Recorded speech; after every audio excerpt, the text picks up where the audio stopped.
processo, 1973 foi a Associação Americana de Psicologia, sendo mais preciso. Então, esses processos foram acontecendo e, ao mesmo tempo, discussões novas, teorias novas sobre a natureza construída, como se diz, dos valores humanos, principalmente por causa de um pensador que muitos devem ter ouvido falar, um pensador francês chamado Michel Foucault. Então, isso trouxe uma compreensão diferente sobre a sexualidade, sobre a identidade, e aí surgiu esse movimento queer, né? Que é um campo de pesquisas e militâncias variado e transdisciplinar, que utiliza as experiências de dissidência de gênero e sexualidade como ponto de partida para a construção de práticas de si, discursividades e instituições. Em termos bem resumidos, a ideia é de que você tem a noção, por exemplo, de que você é homem ou mulher, porque você adotou uma série de comportamentos, de práticas, de liturgias diárias, você frequentou instituições que validavam essa distinção de homem e mulher, então você aprendeu a se nomear dessa forma. Isso foi construído na sua cabeça pela cultura e por um conjunto de relações sociais. E o que é necessário fazer, segundo a teoria queer, é explorar como uma mensagem homogeneizadora, né, a respeito do gênero ganhou espaço e como outros comportamentos, outras práticas são possíveis para construir outras identidades. Então, isso é o que a teoria queer propõe. Mas, na verdade, assim, na raiz existe uma reação forte o que se alega ser a opressão patriarcal e heteronormativa da cultura ocidental. Nós vamos ver um videozinho agora que não é tão conhecido assim, mas ele expressa muito bem o espírito desse movimento. Alguns acham que é uma caricatura, mas não é. É, na verdade, o pathos desse movimento no nível popular. É o que você vai encontrar, por exemplo, na universidade, nos departamentos de humanidades. A questão principal, nós vamos ver nesse vídeo, é a normatividade. Qual é a briga desse movimento de teoria queer e da ideologia de gênero de modo geral? A ideia de que existam normas e que exista essa norma, em particular, a respeito de sexualidade. Mas a norma é um problema. A norma é vista como uma imposição de uma elite dominadora. Então, nós vamos ver esse vídeo agora. Talvez eu precise de uma ajudinha aí para disparar. Temos áudio? A gente vai destruir tudo que você ama e tudo que você chama amor. A gente vai destruir porque você chama de amor à pátria, o que é racismo e xenofobia. Você chama de amor a Deus, o que é fundamentalismo. Você chama de amor à família, o que é sexismo e homofobia. E transfobia, você chama de amor à natureza. O que você sabe da natureza? Pra você, a natureza é só alguém para ser dominada. O que você chama de amor à segurança é militarismo. E o capitalismo você chama de amor pelo trabalho. Mentira, é pura adoração pelo dinheiro. Você chama de amor pela democracia, o que é golpe. E especismo, você chama de amor à espécie humana. O que você chama de amor às palavras sagradas é um caso clássico de tradução errada que é conveniente pra você chamar Deus de ele, né? Mas eu vi Deus e é uma mulher preta. Então se liga, a gente é o seu apocalipse queer e vai destruir tudo que você ama, o que você chama de liberdade, seu amor pela civilização, pela cultura erudita. A gente vai colocar fogo porque é genocídio e epistemicídio. É colonização, quer matar tudo que ama, tudo que dança, tudo que goza, tudo que ri, tudo que luta. Quer matar a gente, quer matar tudo que sente, mas a gente é que nem semente daninha, sobrevive, invade e destrói. A gente que você amaldiçoa em nome do seu amor normativo, segregador, doentio. A gente é que é amante, a gente é que vive e espalha amor. A gente é o seu apocalipse queer e vai destruir tudo que você ama. Então, gente, esse é o apocalipse. Talvez alguns tenham se assustado aí, mas eu acho que a gente precisa reconhecer a realidade dessas coisas. Pode passar, por favor? Acho que está falhando aqui.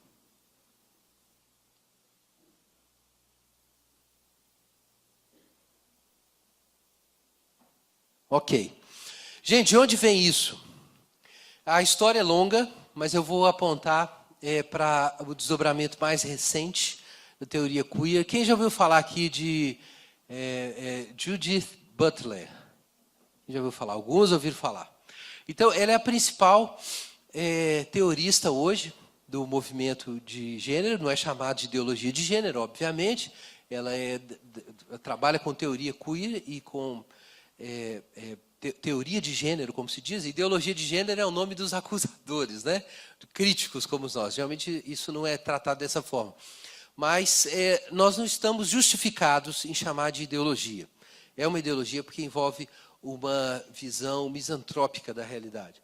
Mas Judith Butler é professora da Universidade da Califórnia, em Berkeley, trabalha com teoria literária, mas todo o foco dela é a questão das narratividades, o modo como o indivíduo conta a si mesmo e constrói uma história e assim dá a si mesmo uma identidade, e usa teorias pós-estruturalistas e pensamento de identidade contemporâneo, dialoga com gente como Axel Honneth, para quem conhece, que também trabalha com teoria do reconhecimento. Mas, enfim, são dicas aí de leitura. Esse livro é importante. Judith Butler esteve no Brasil, já tem vários artigos publicados por revistas como,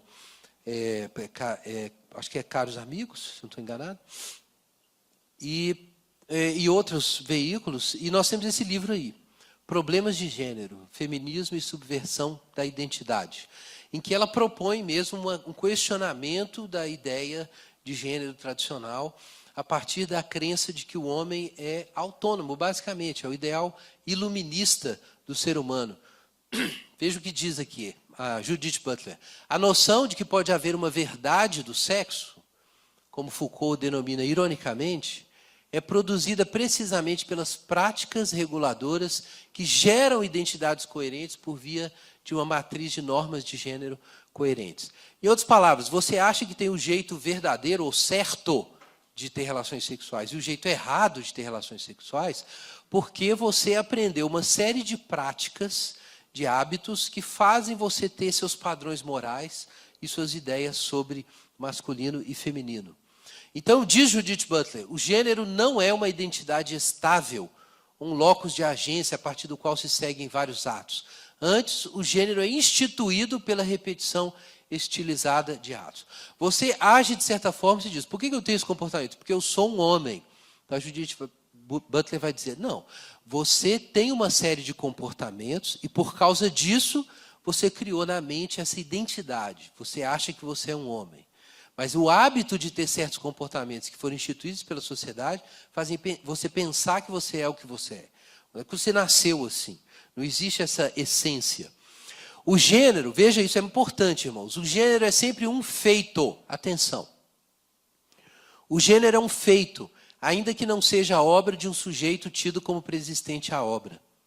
No desafio de repensar as categorias de gênero fora da metafísica da substância, que é a ideia de que as coisas têm essências, naturezas, é mister considerar a relevância da afirmação de Nietzsche em Genealogia da Moral, de que não há ser por trás do fazer, do realizar e do tornar-se. O fazedor é mera ficção acrescentada à obra. A obra é tudo. E agora veja que surpreendente. Não há identidade de gênero por trás das expressões de gênero. Essa identidade é performativamente construída pelas suas expressões tidas como seus resultados. Interessante, né? A principal teorista do que nós chamamos de ideologia de gênero, na verdade, diz que não existe identidade de gênero. O que existe são práticas, são instituições que validam essas práticas, são discursos que você constrói a partir dessas práticas para dizer para você mesmo que você tem um gênero. Mas, na verdade, nada disso existe. Não existe um fazedor da obra antes da obra. O que existe é a obra. Gente, muito importante entender esse conceito central de que o gênero é, na verdade, uma construção social e um sistema simbólico que você adotou.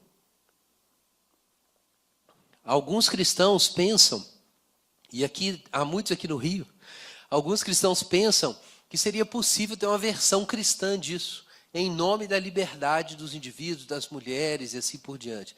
Mas, na verdade, essa ideia é radicalmente incompatível com a visão cristã do ser humano. Porque, afinal de contas, de acordo com as Escrituras, o homem foi feito. O homem foi feito, mas feito por Deus. E o que a ideologia de gênero assume é que tudo no mundo humano é criação do próprio homem. como se Deus, como criou o mundo do nada, como diz a tradição cristã, ex nihilo, como se o homem pudesse fazer isso. Criar a si mesmo e dar a si uma identidade, seja individualmente ou como cultura, do nada, ex nihilo.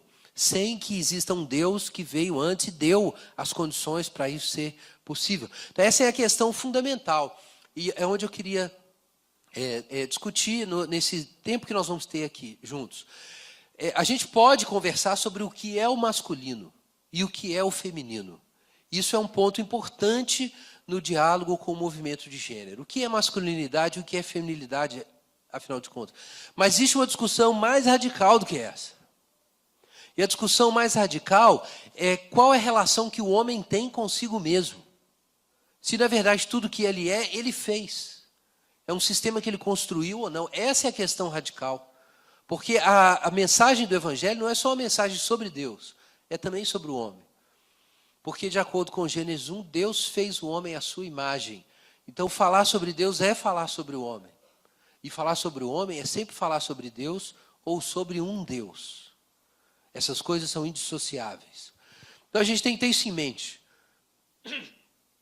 O feminismo, que foi o principal motor do movimento de gênero, não foi o único, mas foi o principal motor, teve ondas, né? Você tem a primeira onda, em que o ponto principal era a questão do sufrágio universal, as mulheres poderem votar, as mulheres poderem entrar no mercado de trabalho. Isso é o feminismo de primeira onda. Depois você tem o feminismo de segunda onda, que admite a natureza aprendida da feminilidade, né, com Simone de Beauvoir, por exemplo. Então, ela é a figura principal, mas não é a única. Mas você tem um feminismo de terceira onda que desiste de buscar uma essência do masculino, uma essência do feminismo, da feminilidade, melhor dizendo, porque isso seria, na verdade, construção social. Então, isso não importa mais. A diferença de gênero não é, em si mesmo, uma coisa importante. Então, esse movimento de terceira onda vai dizer que a gente precisa abrir para a pluralidade de construções de si que são possíveis. Então, existe o masculino, existe o feminino como construção, mas existem muitas outras coisas possíveis, não existe norma. Então, é isso que está mais associado com a ideologia de gênero. Claro que há outras fontes para isso aqui, tá? O feminismo de terceira onda não é a única fonte, mas é uma das fontes mais importantes e é onde feminismo e teoria queer se conectam. É nesse ponto. E aí você tem o reforço muito importante para um movimento maior que vem acontecendo desde o século XIX, que é a gente chama de revolução afetiva, que é essa ênfase na afetividade e no bem-estar pessoal como valor máximo. Isso é um processo que já vinha acontecendo e ele é reforçado, então, por esse novo movimento. Bom, o que busca o feminismo? O feminismo busca criar uma sociedade sem gênero, embora não sem sexo, na qual a anatomia sexual de alguém é irrelevante para o que ela é, faz ou com quem ela tem sexo. Então, esse é o ponto. Não é exatamente a afirmação da diferença. Muita gente entende isso mal. A propaganda é uma coisa muito importante. A propaganda desse movimento é o quê? A diversidade. Mas o texto profundo desse movimento é que a diversidade não é importante. Ela não importa. Isso é crucial para a gente entender esse movimento. O gênero e o sexo não têm, então, relação. Veja o que diz uma outra teorista feminista, a citação de Judith Butler. A derrubada da heterossexualidade compulsória irá inaugurar um verdadeiro humanismo da pessoa, livre dos grilhões do sexo. Consequentemente, Witt clama pela destruição do sexo, entre aspas, para que as mulheres possam assumir o status de sujeito universal. Então, para afirmar o sujeito, é necessário desconstruir todas as externalidades, todas as estruturas externas que prendem o indivíduo num comportamento, que impedem que ele seja totalmente emancipado e possa expressar tudo que está dentro dele. Daí que esses processos emancipatórios, eles envolvem não só sexo, mas outros tipos de militância, né? Então, você tem a questão trans, você tem a questão de homoafetividade e heteroafetividade, você tem a questão da mulher e os vários feminismos, e tem outras questões associadas, de subculturas, de tribos, as questões raciais. Todas essas são questões de sujeitos buscando pleno reconhecimento e reconhecimento para a sua singularidade, isso é importante, e por isso mesmo se rebelando contra estruturas sociais que não reconhecem, enfim, a sua experiência interior, pessoal. Então, isso é muito importante, a subjetividade. Tudo, o que está por trás disso é essa busca de emancipação do sujeito. E aí vem as políticas, né? Que possibilidades políticas são consequência de uma crítica radical das categorias de identidade? Então, isso é importante também para a gente entender. A ideia de que todas as identidades são construídas. Curiosamente, isso é usado junto com o discurso das identidades, né, da chamada política das identidades, de afirmar os vários grupos. Mas o texto profundo, como eu disse, de todas essas afirmações de identidade, na verdade, a afirmação de que a única prioridade é do sujeito que se expressa. Então, se o sujeito precisa se expressar de uma certa forma, ele precisa ser aceito na sociedade e, enfim, consequentemente, essas distinções que a gente estabelece culturalmente não seriam válidas. Gente, no fundo disso aqui está o self moderno. Essa é a questão mais radical. A gente citou isso na escola dominical há pouco. O princípio do mundo moderno é a liberdade da subjetividade. A afirmação de si, a liberdade da subjetividade contra as estruturas externas, que sejam quais forem, isso vai mudando ao longo da história, é esse impulso radical por trás da ideologia de gênero. Se a gente não entender isso, o projeto emancipatório do homem moderno, a gente não sabe o que fazer com a ideologia de gênero. Então, de novo, eu quero repetir isso. Existem vários debates sobre identidades e grupos por aí, mas essa é a questão radical. O homem moderno está buscando isso, basicamente. Liberdade. Mas liberdade não é só que o homem faça o que quiser, ok? É a crença de que o homem é capaz de fundar a si mesmo. Isso é o chamado projeto causa sui. O homem como causa de si mesmo, como único responsável por si mesmo. Esse tipo de coisa, por exemplo, do ponto de vista intelectual, que você vai encontrar na faculdade quando alguém diz que você não é uma pessoa livre se você segue um livro, se você segue uma doutrina religiosa que foi imposta aí há muito tempo, se você vai na igreja e tem um pastor lá que fica falando na sua cabeça o que você tem que fazer, e assim por diante. Então, essa crença de que o homem precisa ser senhor de si, autônomo, é um valor central do iluminismo. Mas existe algo mais profundo aí. É a ideia de que o homem possa ser original e a causa de si mesmo. Tem uma raiz cristã nisso aí. Por causa da ideia de que o homem, diferentemente de outras criaturas, ele tem um self, ele precisa ser autêntico diante de Deus, mas essa ideia foi secularizada a partir do Renascimento, separada da ideia de um Deus criador, então surgiu esse ideal de personalidade livre, e essa busca da afirmação de si como valor central. E, a certa altura, no século XIX, um grande intérprete da modernidade, Hegel, vai perceber que isso é a marcha da modernidade, é para isso que a gente está indo. Mais recentemente, pensadores o Charles Taylor, por exemplo, chama isso de centramento subjetivo. É uma sociedade em que cada vez mais a originalidade, a autoexpressão do indivíduo, do sujeito, é importante. Isso tem várias expressões. De um lado, você tem Hegel, um filósofo, dizendo isso. De outro lado, para te dar um exemplo, você tem um sistema de mercado e consumo inteligente que procura entender quem você é como indivíduo para entregar os produtos exatos que você precisa. Para dar um exemplo do desdobramento técnico e econômico disso, quando você entra na internet e começa a fazer suas buscas, imediatamente o sistema detecta quem você é e, por causa da quantidade de informação baseada no seu passado, no seu histórico que já existe, exatamente os produtos que você precisa, supostamente, são apresentados para você. Quer dizer, na internet você tem isso, um sistema inteligente que detecta a sua individualidade e responde para a sua individualidade com cores, experiências, sons, vídeos, produtos, as coisas que vão se ajustar a você. Olha, por que a gente tem esse sistema inteligente hoje? Para detectar o sujeito e apresentar produtos para o sujeito. Isso é um desdobramento tecnológico de um processo que tem raízes espirituais e filosóficas, que é o processo de reorganizar a sociedade ocidental de modo que o mais importante seja o sujeito, a sua emancipação e a sua autoexpressão. Talvez você não tenha pensado nisso, mas pode ter algo assim, algo como Hegel por trás do seu Facebook. Mas é bem isso. Veja o que diz Charles Taylor, esse filósofo, até um filósofo cristão, foi professor em Oxford e agora está no Canadá. Essa noção de voz ou impulso interior, a ideia de que encontramos a verdade dentro de nós, e em particular em nossos sentimentos, foram os conceitos cruciais que justificavam a rebelião romântica em suas várias formas. Depois que se admite que o acesso ao significado das coisas é interior, ou seja, os valores não estão lá fora. Existem os valores lá fora, não é que não existem, a sociedade tem esses valores, mas eles são todos construídos por causa de uma elite cultural. E se eu preciso me expressar e ser autêntico, eu não posso me dobrar esses valores. Então o que está dentro de mim tem que sair. E a gente vai mudar a sociedade para que ela permita que o que está dentro de mim se expresse. Então, depois que você admitiu isso, que o significado das coisas vem de dentro de você, então você pode questionar as formulações ortodoxas, doutrinas, práticas instituídas, instituições como igreja, família, escola, o próprio Estado e assim por diante, tudo pode ser reformulado para o sujeito ganhar autoexpressão. Então isso, gente, é o centramento subjetivo.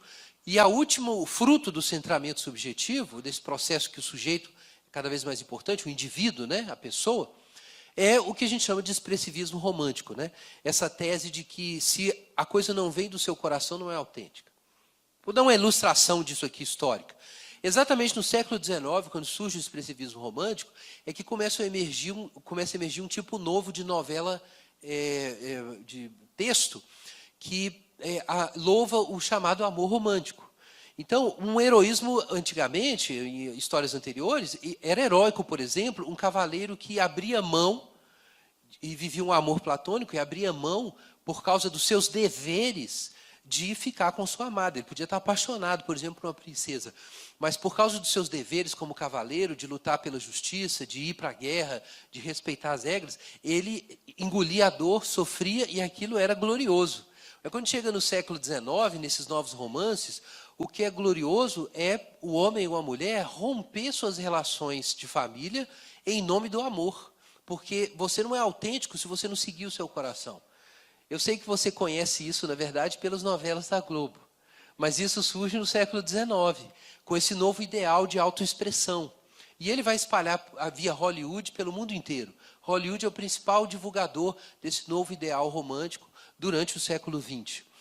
Então, nós temos essa tese, por outro lado, já que eu preciso me expressar, de que toda forma finita, fixa, um corpo, um sexo, uma genitália, um gênero imposto socialmente, uma estrutura familiar padronizada, uma escola padronizada, uma igreja padronizada. O que são isso? Isso são formas finitas. Na medida que essas formas não mudam, elas supostamente impedem a plena emancipação e autoexpressão do sujeito. Então surge um processo revolucionário. Mas não é um processo revolucionário exatamente de uma revolução comunista para derrubar o modo de produção capitalista e instaurar um outro regime. Não se trata disso. É algo mais profundo que surge com o próprio capitalismo.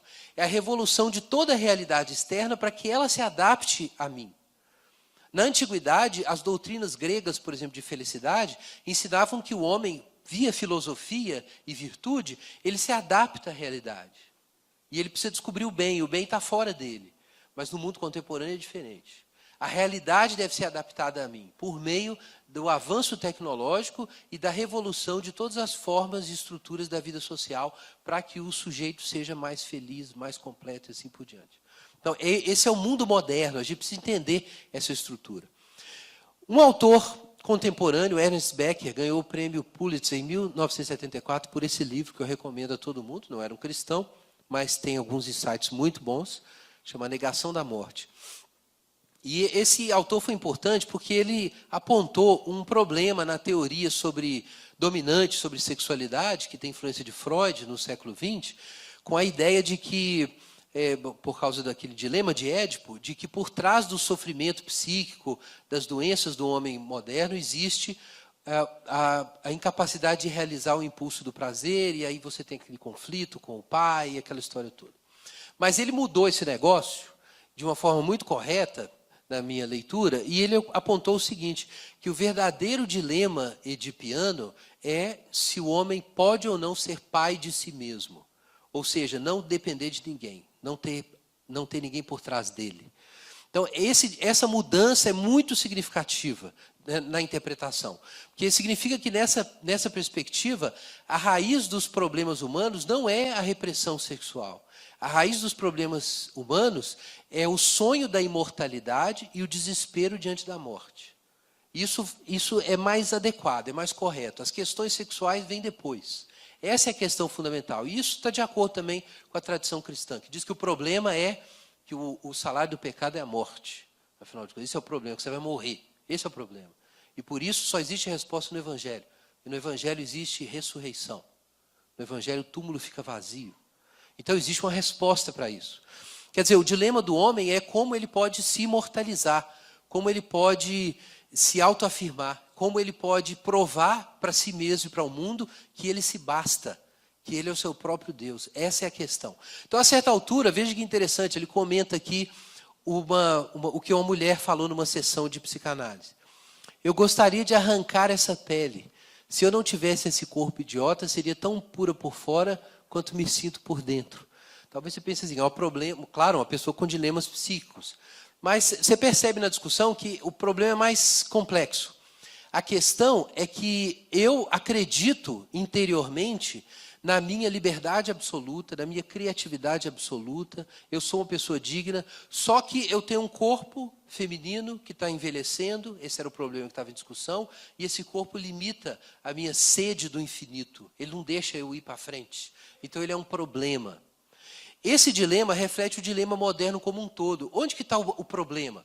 O problema é o meu corpo, o problema é a minha genitália, o problema é o país onde eu nasci, a língua que eu aprendi, o problema é essa estrutura social que eu encontrei quando eu nasci, o problema é a estrutura familiar, afinal de contas, o problema é que a tecnologia precisa avançar mais para garantir a minha imortalidade, o problema está fora de mim, o problema não sou eu.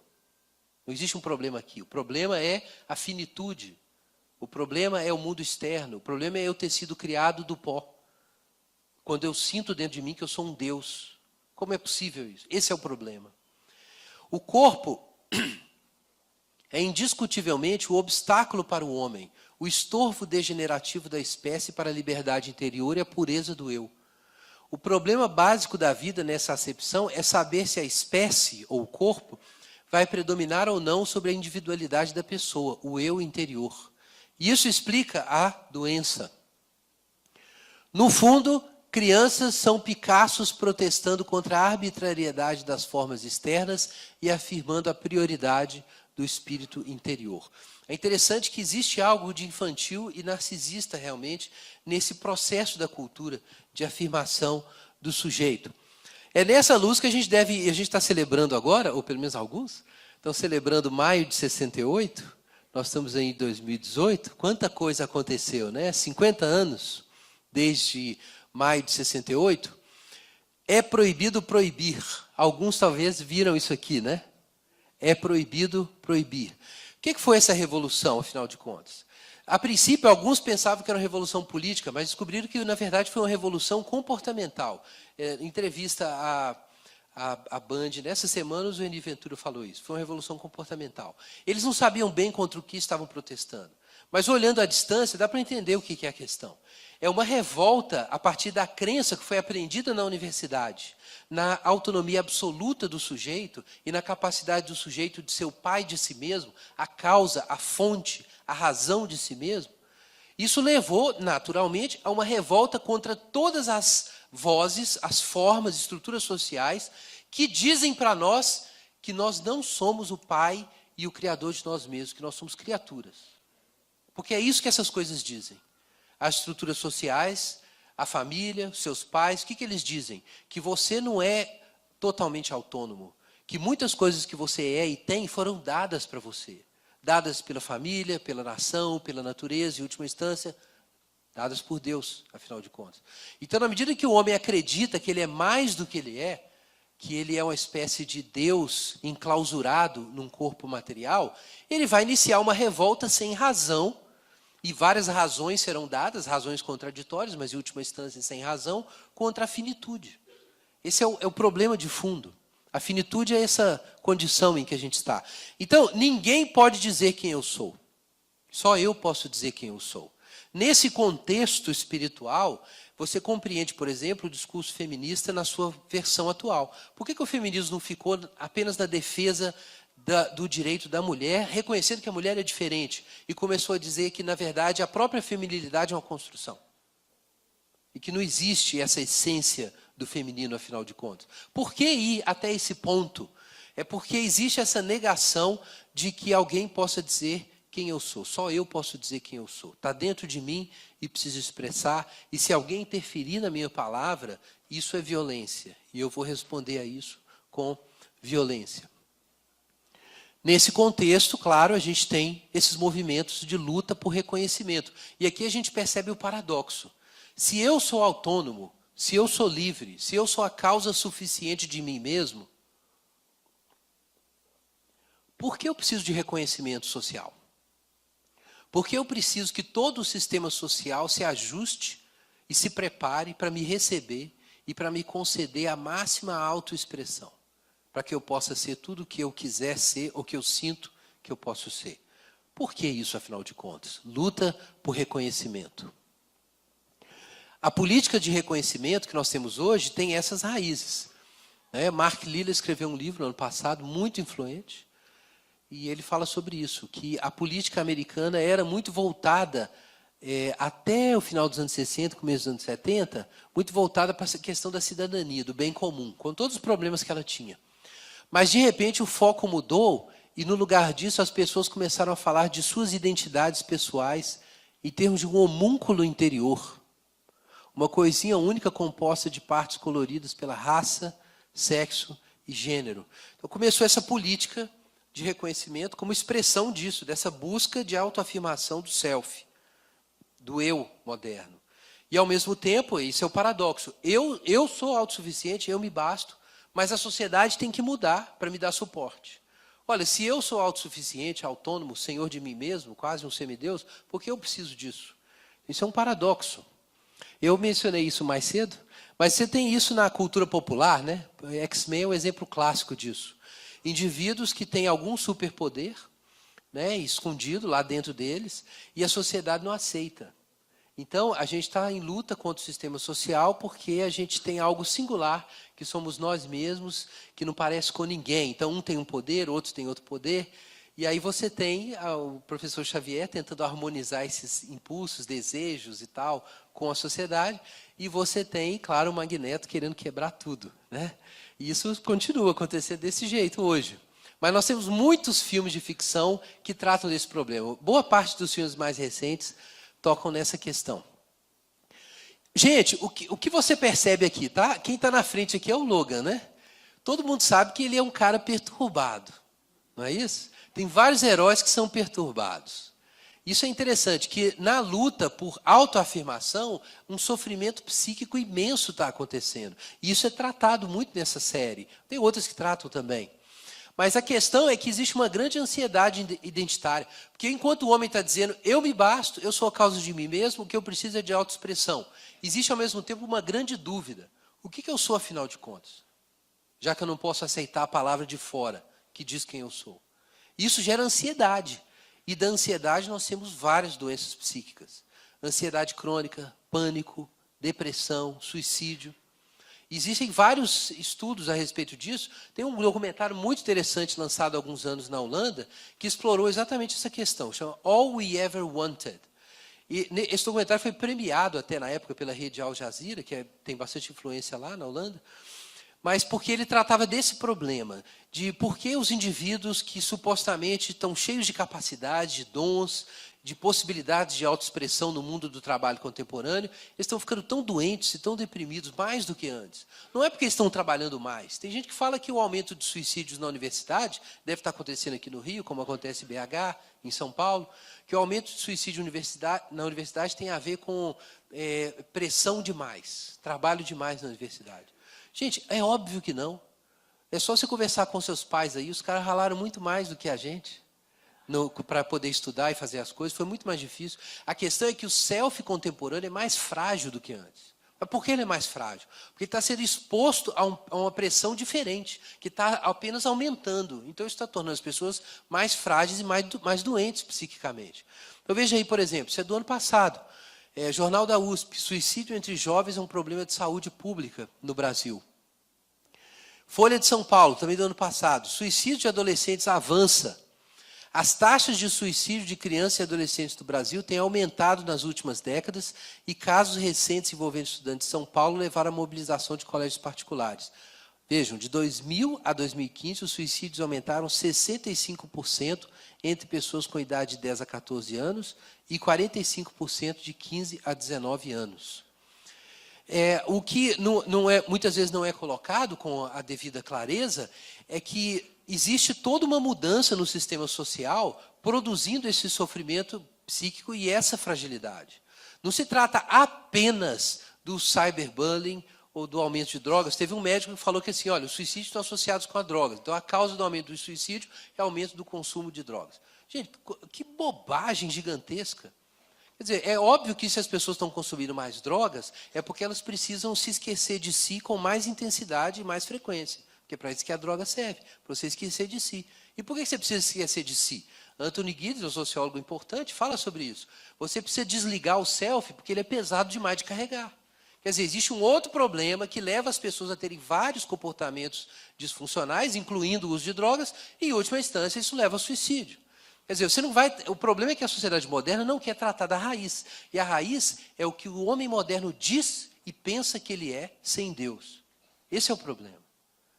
O homem está tentando carregar a carga de ser seu próprio Deus, mas isso é impossível. Francis Schaeffer fala sobre isso no livro Verdadeira Espiritualidade. Imagina que você passa do lado de Atlas, o gigante que sustenta o mundo. E aí o Atlas diz, faz um favor, eu preciso ir ali no banheiro, você segura o mundo para mim? O que vai acontecer com vocês? Você vai ser esmagado na hora. Quer dizer, a carga de ser o criador de si mesmo é insuportável, porque é necessário ser um Deus para fazer isso. E você não é. Então, enquanto a modernidade continua proclamando essas coisas, essas doenças só vão aumentar, afinal de contas. Então, esse é o paradoxo. Eu sou capaz de dar a mim mesmo uma identidade. Mas, ao mesmo tempo, eu preciso desesperadamente de reconhecimento. E aí você tem a energia psíquica necessária para alimentar os movimentos de identidade. O que esses movimentos de identidade fazem? Capturam a energia psíquica por causa desse sofrimento, de tentar ser o seu próprio Deus, e usam essa energia psíquica politicamente. Essa é a estrutura desses movimentos. Por isso que um cristão não pode apoiar esses movimentos de identidade sob nenhuma hipótese. Esses movimentos expressam uma doença espiritual radical na civilização ocidental. Eles não são só movimentos de justiça. O cristão não pode se envolver com esses processos. Ele pode ajudar a buscar justiça para minorias quando são oprimidas. Mas reforço de identidade nesse padrão patológico não pode ser feito, nem nós podemos desenvolver. Então, gente, esse é o paradoxo narcisista. Por um lado, autoafirmação identitária. Por outro lado, busca de reconhecimento por conflito social, raiva, sofrimento afetivo, aumento de doenças psíquicas. Esse é o paradoxo da condição humana. Olha, aqui eu não falei muito de gênero, né? Os irmãos viram. Mas lá no início eu coloquei a questão. Não dava tempo de a gente tratar tudo aqui hoje. Nós vamos tratar de gênero. A questão é a raiz por trás do discurso de gênero. E a raiz é a autoafirmação de si. Nós vimos em Judith Butler. Só que essa raiz é a raiz de várias doenças. Então, se a gente quer realmente responder à questão da ideologia de gênero, a gente precisa pensar no seguinte: quem é o homem, afinal de contas? E como ele se relaciona consigo mesmo? Se não é desse jeito. E nós estamos vendo que esse não é o jeito adequado. Veja o que diz Gilles Lipovetsky, o filósofo francês. À medida que se amplia o princípio do pleno poder sobre a direção da própria vida, isso é o princípio emancipatório moderno, como nós vimos. As manifestações de dependência e impotência subjetivas se desenvolvem no ritmo crescente. Quanto mais autônomo e supostamente autossuficiente o homem pensa que é, mais fraco e dependente ele vai se tornando. É isso que está acontecendo. O que se representa nessa cena contemporânea do consumo é tanto Narciso libertado quanto Narciso acorrentado. Então nós temos um sistema de narcisismo sistêmico, né? Na verdade, um padrão de narcisismo, melhor dizendo, sistêmico na nossa sociedade. Bom, qual é a resposta cristã para isso? Então nós vamos dar umas pinceladas disso e vamos avançar nesse ponto à noite. Eva Illouz, uma grande socióloga contemporânea das afetividades, professora da Universidade Hebraica, ela chamou esse homem contemporâneo, que busca a autoexpressão, de homo sentimentalis. É o homem que busca se conectar com seus sentimentos para encontrar autenticidade. A visão bíblica de homem é radicalmente diferente da visão contemporânea. E um filósofo que eu conheci, um filósofo holandês chamado Henk Hertzma, cristão, foi até obreiro do Labrie anos atrás, propôs uma outra expressão para descrever a condição humana. Homo respondens. Você deve ter ouvido aí Homo sapiens, Homo ludens, Homo faber, enfim. Mas existe uma forma muito joia de comunicar a visão cristã do homem. Homo respondens. O homem respondente, aquele que responde. Schaeffer fala sobre esse problema, problema da comunicação, como uma questão radical do ser humano. Nesse livro e outros, né, a verdadeira espiritualidade, que eu recomendo para todo mundo. Olha o que ele diz. O problema psicológico básico é o de tentar ser o que não somos e tentar carregar o que não podemos carregar. Acima de tudo, o problema básico é não aceitarmos ser as criaturas que somos diante do Criador. Quando a gente pensa que o maior dilema do cristão na academia hoje é a evolução, porque a evolução nega que Deus seja o Criador. Mas eu acho que o maior problema que nós temos na academia hoje é o pós-estruturalismo e são essas novas ideias filosóficas. Novas não são novas, né? Mas são essas ideias. As raízes estão lá no iluminismo, em Nietzsche e assim por diante. Quais são? A ideia de que o homem é o autor de si mesmo. Ele não é uma criatura, ele não é feito por Deus. Então, se ele não é feito por Deus, ele cria quem ele é. Então ele dá a si uma identidade, ouvindo o seu próprio coração. Só que o resultado está aí. Nós não fomos feitos para carregar isso. Você vai ficar doente. Você vai ficar triste. Você vai ter que se apegar irracionalmente a uma utopia política para dar um sentido para a sua vida. Senão você vai se matar. Porque ela não tem sentido. Porque não tem jeito de ter sentido fora de Jesus. Então o homem precisa aceitar que ele é uma criatura. Esse é o grande dilema. Mas para isso ele tem que entrar numa conversa. Porque Deus não apenas criou o homem, mas interpela o homem. Então o homem é, em primeiro lugar, aquele que ouve o chamado de Deus e responde ao chamado de Deus. Isso não é só um conceito nosso da igreja, tá? Quanta gente pensa isso? Deus chama pessoas para o ministério. Deus me chamou para ser cristão. Aí você pensa que chamado, vocação, é uma categoria eclesiástica. Mas é uma categoria que você não usa lá fora. Não, meu irmão. Vocação é uma categoria antropológica. Ela descreve o que o homem é. Não é só o que ele vai fazer na igreja. Ela descreve o que o ser humano é. Ele é vocacionado. Porque ele foi criado por Deus e chamado por Deus para uma função. É isso a história de Gênesis 1. É isso que nós temos lá. Isso é a própria natureza humana.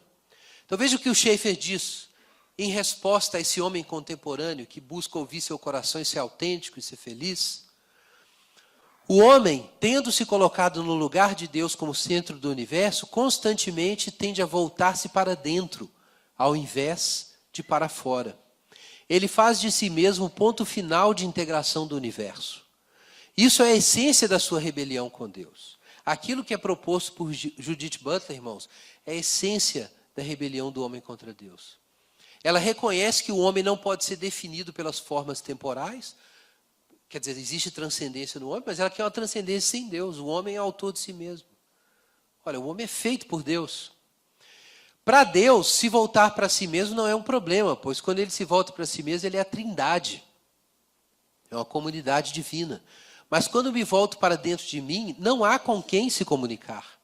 E assim, cada homem em si mesmo é exatamente como um minotauro de chifres, preso na solidão pessoal do seu labirinto em Creta. Essa é a tragédia do homem. Quando se volta para dentro, não há ninguém ali para responder. É por isso que ele fica doente. Não tem saída para isso. Por isso esses movimentos de identidade vão ficando cada vez mais excêntricos e agressivos em relação ao bem comum, ao bem social. É isso que está acontecendo. É um processo patológico na cultura ocidental, resultado do homem ocidental recusar a Deus, a partir do Renascimento, principalmente no Iluminismo. O homem moderno está lutando na direção certa quando luta com a questão básica, o problema da personalidade e da comunicação. De acordo com a Escritura, essa luta está no lugar certo, não de uns poucos tabus ou conformidades superficiais, mas do tremendo problema da personalidade, que é o problema da identidade. Mas não tinha esse nome na época do Schaeffer ainda. A gente falava de outra forma, mas essa era a questão que ele estava tratando. A resposta da Bíblia a esse problema é que a comunicação central que torna significantes todas as outras comunicações é a comunicação do Criador com a criatura, que é restaurado quando eu aceito a Cristo como meu Salvador e a minha culpa se vai.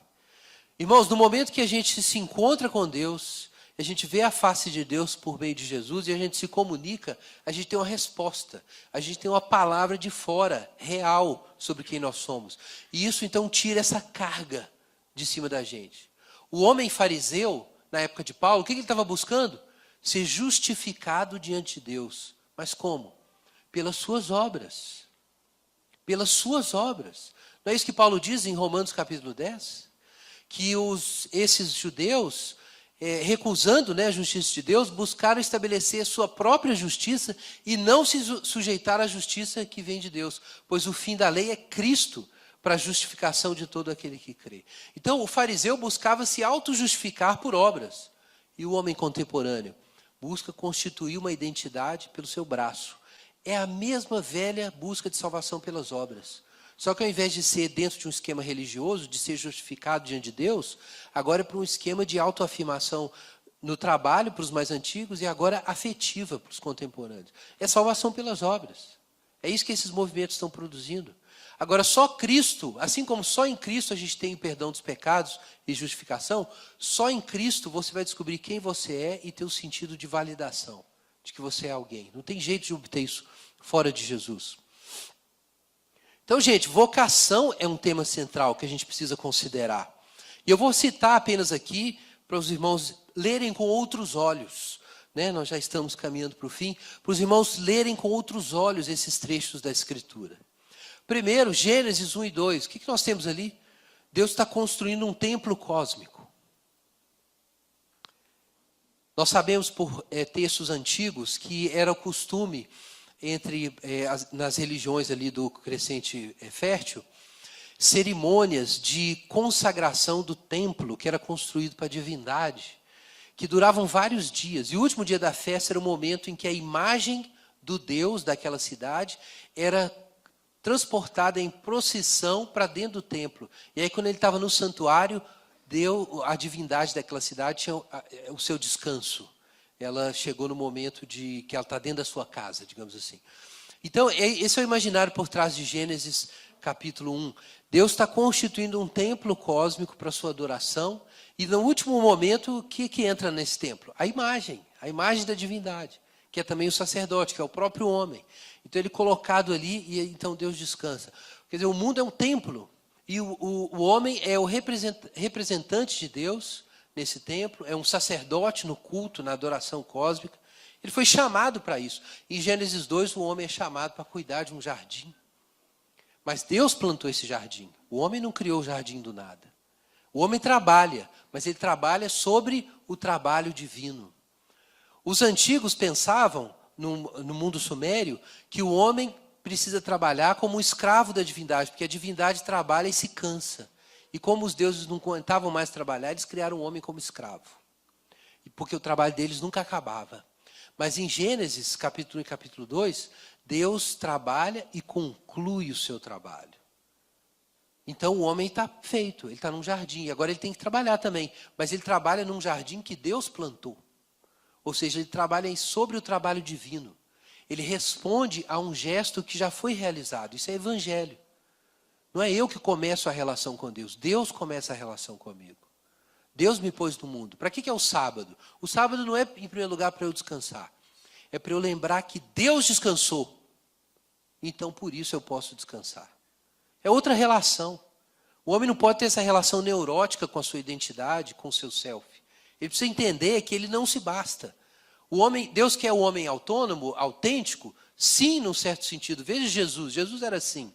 Mas isso não pode ser obtido sem o homem descansar no sábado, ou seja, se lembrar de que ele é criatura e que Deus completou sua obra e que nós estamos nas mãos de Deus e não somos a causa de nós mesmos. A minha autenticidade não vai ser obtida seguindo o meu coração. Meu coração vai me enganar. Eu tenho que seguir a Deus. E aí, na medida que eu sigo Jesus, então eu vou descobrir a mim mesmo. Então, nós temos um outro exemplo disso, Gênesis 12. Abraão. Deus chama Abraão para abençoar as nações. Abraão é chamado. Sai da tua terra, da tua parentela e da casa do teu pai. Aí começa a jornada da fé. A aliança da promessa que vai se concluir em Jesus Cristo. Começa ali esse processo. Ora, quando Deus chama Abraão, ele não apenas diz isso para Abraão, que ele vai abençoar todas as nações. Ele também diz para Abraão, sê tu uma bênção. Por que a gente pode abençoar? Porque a gente foi abençoado.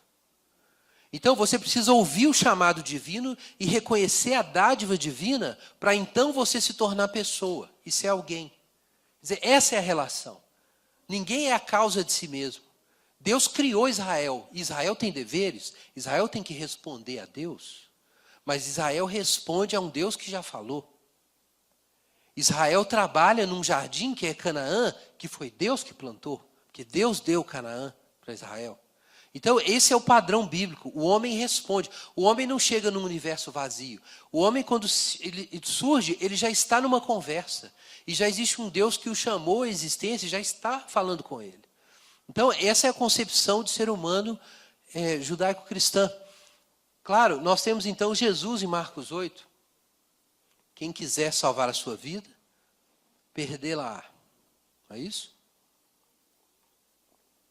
Mas quem perder sua vida por amor de mim e do Evangelho, preservá-la-á para a vida eterna. Como está em Lucas 9, Mateus 16. O que é isso, irmãos? Vejam que diferença, né? No lugar da liberdade, veja, quem quiser salvar a sua vida, o que vai acontecer? Vai perder. Mas quem perder, quer dizer, quem quiser salvar a sua vida, perderá. Esse é o problema nosso, na verdade, né? Na medida que o homem busca afirmar a sua autonomia absoluta, sem Deus, ele, na verdade, tem menos de si. Ele se torna mais vazio interiormente e mais doente.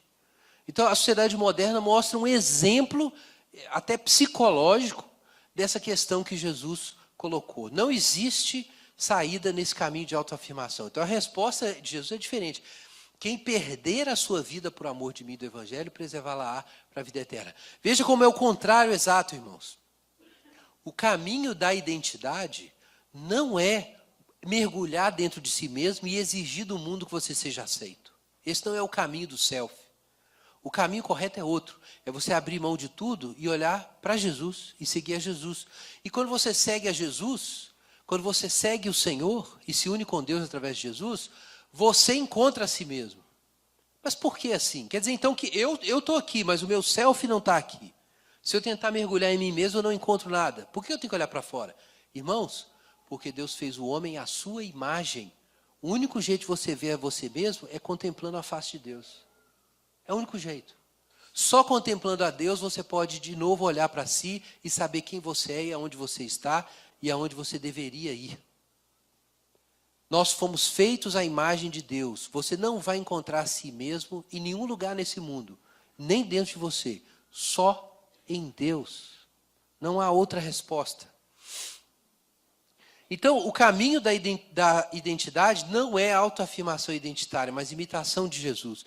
Isso tem uma aplicação específica para a questão do gênero. Tá? Eu sei que tem muitas coisas, irmãos, que a gente poderia discutir, muitos assuntos, mas eu queria destacar esse ponto. Isso é muito importante. Para que você compreenda de fato que o caminho desses novos discursos é realmente destrutivo e anticristão, você precisa se lembrar do que a gente viu nesses textos, em Gênesis, no caso de Abraão, ali em Gênesis 12, no caso de Jesus, é que o homem precisa da imagem de Jesus para ter uma imagem.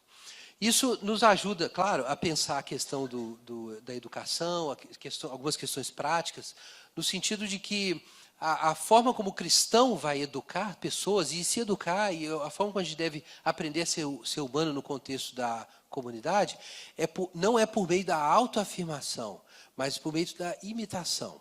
Isso é muito importante. No lugar da autoexpressão, o que a Bíblia apresenta é a imitação, a imitatio Christi, a imitação de Jesus Cristo.